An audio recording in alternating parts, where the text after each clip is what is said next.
কিন্তু আজি এটা স্পষ্ট ৰূপত প্ৰকাশ পাইছে।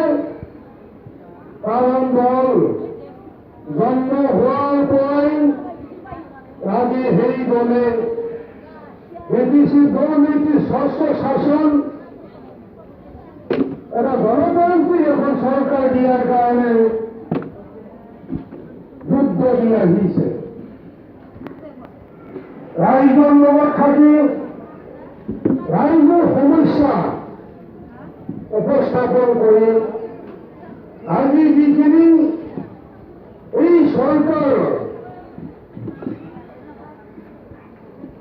যিখিনি দুৰ্নীতি আৰু যি অপকাশ হল এইটো ৰাইজৰ মাজত আমি বা চৰকাৰক আমি আজি মাত মাতি আহিছো। এই অঞ্চলত যাতে পৰিৱৰ্তন আনিব পাৰো, ইয়াৰ এখন গণতান্ত্ৰিক চৰকাৰ দিব পাৰো, ৰাইজক নিৰাপত্তা দিব পাৰো, ইয়াৰ সুশাসন ব্যৱস্থা হয়, দুৰ্নীতিমুক্ত এখন স্বচ্ছ এখন সৰকাৰ যাতে আমি দিব পাৰো। ইয়াৰ কাৰণে আজি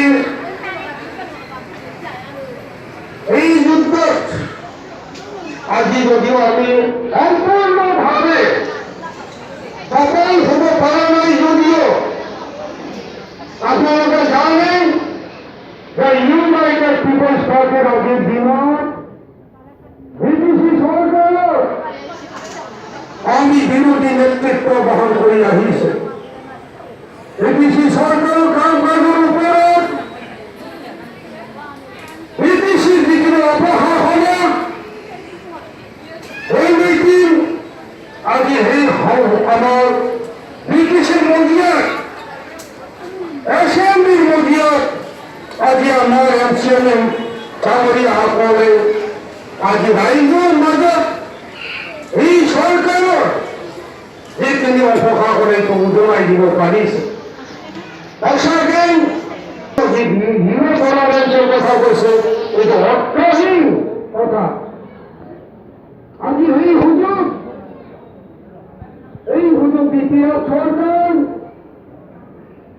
আগামী মহিলাৰ নেতৃত্বাধীন সৰকাৰ আজি এই সুযোগ গ্ৰহণ কৰি আজিও এই একই ধরনের দুর্নীতি গৈ আছে। আজি বিদেশী শাসন বুলি কলেই রাইজে এই শাসনত কি কাম কাজ হৈছে, কি হব ভবিষ্যৎ আৰু আমি কি পাম,